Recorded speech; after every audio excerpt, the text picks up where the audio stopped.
अस्सलाम वालेकुम दोस्तों, यह हैगा जी मुगल फर्नीचर मार्ट बलालगंज लाहौर।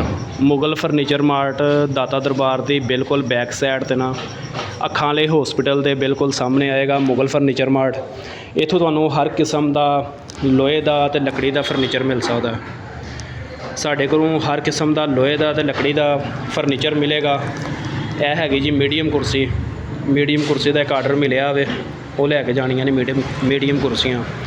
तो लोहे दियाँ लार्ज कुर्सियाँ भी मिलणगियां, छोटी बच्चा कुर्सी भी मिलेगी।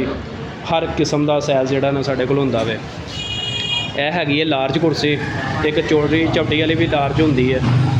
तो यह हैगा जी लोहे का डैक्स बेंच, ये लैमीनेशन शीट लगी है। ਇਹਦੇ ਨਾਲ दो कुर्सियाँ होणगियां तो पूरा सैट बन जाएगा।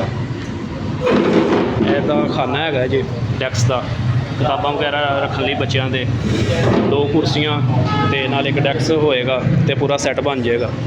उस तो बाद यह लोहे दियाँ टेबल हैगियां ने, गोल टेबल, तो इस तो इलावा चौरस वाली टेबल भी बन जांदियां ने। यह वाली गोल टेबल हैगी है। उस तो बाद यह हैगी जी बच्चा कुर्सी बच्चों वाली। ਇਹਦਾ फ्रेम ਜਿਹੜਾ लोहे का लगा होवे सारा 20 गेज का माल होएगा। ये जी शीट लगी है लैमीनेशन शीट, ये लकड़ी भी लवा सकते हो, किकर की लकड़ लगेगी तो पालिश वगैरह हो जाएगी।